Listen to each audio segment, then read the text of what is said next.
이런 질문을 너무 많이 받아요. 숙제하거나 집안일을 하면 잘했다고 용돈을 주고 있는데 하면 안 되는 건가요? 대부분의 가정에서 칭찬 스티커를 많이 활용하시기 때문에 저도 고민을 많이 해봤어요. 그리고 결론을 내렸는데요. 아이들에게 집안에서 하는 일에 대해서 용돈을 주는 게 경제교육에 도움이 되는가? 저는 도움이 된다는 결론을 내렸습니다. 다만 조건이 붙어요. 2년 넘게 계속 강조하고 있는데요. 영향력이 다 되는 건 절대 아니고 교육적인 근거를 다 찾아봤어요. 그리고 집안일과 숙제를 알아서 하게 하는 방법까지 알려드릴 테니까요. 끝까지 집중해주세요. 우리 아이들 집안일 하기 싫어하는 친구들 많죠. 똑같은 일을 왜 맨날 해야 되냐고 하기도 하고 집안일 시키는 걸 정말 싫어하는 경우도 많아요. 또 숙제, 알아서 하면 얼마나 좋을까요?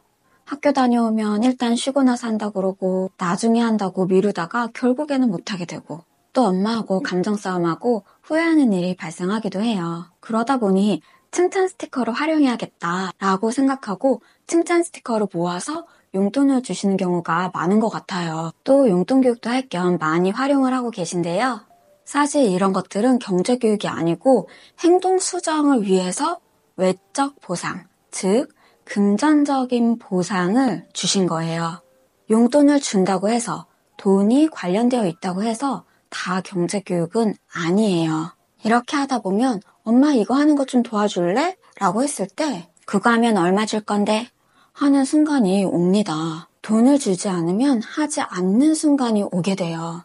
교육 심리학에서 항상 내적 동기와 외적 동기 논쟁이 끊이지가 않는데요. 외적 동기가 아예 없을 수는 없어서 전문가들마다 의견의 차이는 있을 수 있지만 모두가 동의하는 건 내적 동기를 추구해야 된다는 거예요. 균형을 잘 이루어야 합니다. 그런데 우리 사회는 어릴 때부터 너무 외적 보상에 치우쳐져서 자라온 것 같아요. 점수, 상, 경쟁 이런 거에 익숙하죠. 이런 게 주어지지 않으면 굳이 열심히 할 필요를 못 느끼기도 해요. 이렇게 되면 나중에 사회에 나가서 일을 할 때에도 그 일 자체에 대한 즐거움, 행복 이런 것보다는 보상 때문에 억지로 하게 되는 경우도 많겠죠. 요즘 초등학생 아이들이 하고 싶은 게 없고 꿈이 없다는 게 큰 문제이기도 하잖아요. 그렇다면 집안일도 스스로 하게 하고 숙제도 알아서 하게 하려면 어떻게 해야 하나요? 그 방법이 궁금하실 것 같은데요. 먼저 꼭 해야 하는 집안일은 본질육아의 진아영 교수님이 드로우앤드류님 채널에서 인터뷰한 내용을 찾아봤어요. 본질육아 책에도 나오는 내용이고요. 기여를 가르치라고 합니다. 아이에게, 가족에게 보탬이 되는 일이라고 이야기를 해주면 아이들이 다 내적 동기를 갖고 있기 때문에 잘 따른다고 해요. 숟가락 놓는 거는 너의 일이야. 이게 우리 가족에게 보탬이 되는 거란다. 유치원 다녀오면 물통은 헹궈서 여기다 놓는 거야. 그게 보탬이 되는 거야.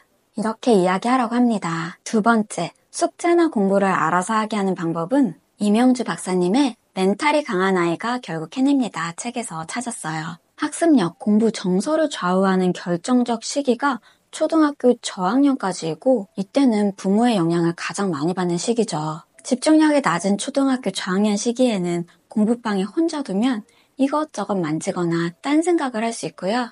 혼자 풀 수 없는 문제를 풀도록 방치하면 반복된 실패가 자신감을 떨어뜨릴 수 있다고 해요. 그리고 억지로 앉히는 것도 불가능하기 때문에 3가지 대화 방식을 추천하고 있어요. 혼자 하는 게 좋아? 아니면 엄마가 같이 있어줄까? 얼만큼 할 거야? 어디서 공부하고 싶어? 라고 하면서 아이가 할 수 있는 수준에서 시간과 양, 장소를 조절하고 성취감을 느끼게 해주면 된다고 합니다. 그러면 지금 하고 있는 칭찬 스티커는 어떻게 해요? 또 고민이 되시죠? 지금 진행하고 있는 것까지는 약속을 미리 하신 거기 때문에 거기까지 마무리를 해주시고요. 점차적으로 줄여나가시면 좋을 것 같아요. 그리고 우리가 아이들 용돈을 줄 때에는 이렇게 당연히 해야 하는 집안일과 마땅히 해야 하는 숙제는 제외하고 홈 아르바이트를 설정해야 합니다. 홈 아르바이트를 하는 이유는 진아영 교수님이 인터뷰에서 이런 말씀도 하셨어요. 미국에서는 초등학생 아이들도 옆집 잔디를 깎고 베이비시터를 하면서 스스로 돈을 벌고 기여를 한다. 물론 돈은 자기가 쓰지만 집안일도 이렇게 일을 찾아서 하는 것과 마찬가지로 스스로 하게 된다. 그리고 이렇게 잘하면 나중에 사회에 나가서도 스스로 팔을 걷어붙이고 할 일을 찾아서 하게 된다는 거예요. 용돈교육도 많은 부모님들이 실패를 하시고 흐지부지하게 되는 경우가 많은데요. 성공 여부는 돈은 공짜가 아니라는 걸 알게 하고 스스로 돈을 벌게 하느냐에 달려 있어요. 이렇게 하면 아이들이 돈을 함부로 쓰지 않고 잘 배울 수 있는데요. 문제는 우리나라는 아이들이 옆집 잔디 깎고 베이비시터 하고 레모네이드 팔고 이런 문화가 아니죠. 그래서 이걸 어떻게 가르쳐야 할까 고민을 많이 하게 되었어요. 그러다가 유대인 경제교육을 발견하고 이걸 용돈교육에 접목했습니다. 유대인들은 불로소득은 없다고 하면서 절대 공짜로 용돈을 주지 않는다고 해요. 그리고 내가 당연히 해야 하는 일에는 용돈을 주지 않지만 가족 모두에게 도움이 되는 집안일을 했을 때는 용돈을 줍니다. 여기서 힌트를 얻었어요. 우리가 돈을 버는 방법에는 크게 3가지 종류가 있는데요. 근로소득, 사업소득, 재산소득이에요. 이 중에서 근로소득을 홈 아르바이트로 배우는 거예요. 즉, 집안에서 직업을 부여해 주세요. 제가 올바른 용돈 교육을 위해서 홈 아르바이트의 3가지 기준을 가이드로 잡아드릴게요. 첫 번째, 당연히 해야 하는 집안일은 제외한다. 두 번째, 직업을 부여한다. 세 번째, 가족 모두에게 도움이 되거나 사회에서 서비스로 제공되고 있는 일 중에서 정한다. 그런데 여기서 가족 모두에게 도움이 되는 일은 앞에서 이야기한 보탬이 되는 기여로 볼 수 있지 않나요? 라고 하실 수 있는데요. 직업을 꼭 부여해서 이걸 구분짓고 잘 설명해 주세요. 아까 미국 초등학생 아이들도 기여하면서 돈을 벌죠? 또 요즘은 맞벌이도 많고 바쁘다 보니까 집안일도 서비스로 제공되는 게 많기 때문에 실제 서비스와 연결해서 설명해 주시면 됩니다. 예를 들어 부모님 커피 타드리고 바리스타, 동생 숙제 도와주고 선생님 이런 식으로 직업을 부여할 수 있겠죠? 직업 예시로 더 많은 아이디어 있으시면 댓글로 공유해 주세요. 아이들에게 직접 생각해보게 하는 것도 좋아요. 저 같은 경우에는 어릴 때 과일 깎는 거 이런 것도 한 번도 안 시키시고 공부만 열심히 하라는 환경에서 자랐어요. 그래서 그런지 직장에서도 손이 많이 가는 스타일이었고요. 성적 오르면 뭐 해줄게 이런 말도 많이 들었고 성인이 돼서까지도 알바할 시간에 공부하라는 소리를 들었어요. 그 폐해를 너무 잘 알기 때문에 더 민감하게 생각하는 것 같아요.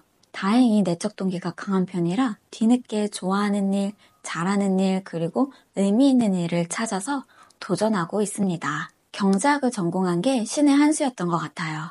우리 아이만큼은 다양한 경험을 하게 해주고 어릴 때부터 경제교육을 통해서 적성과 흥미를 일찍 찾고 본인이 원하는 삶, 물론 시행착오는 겪을 수밖에 없고 실패는 많이 겪어봐야겠지만 주체적으로 행복한 삶을 살기를 바라는 마음이 가장 커요. 그 밑바탕에는 경제적으로 자립이 되어야 스스로 삶을 헤쳐나갈 수 있다고 생각하고요. 올바른 용돈교육과 경제교육을 통해서 우리 아이들이 꿈을 찾는 데 도움이 되었으면 좋겠습니다. 용돈교육 꼭 실천해 보시고요. 오늘 영상이 도움이 되셨다면 구독과 좋아요 눌러주세요. 감사합니다.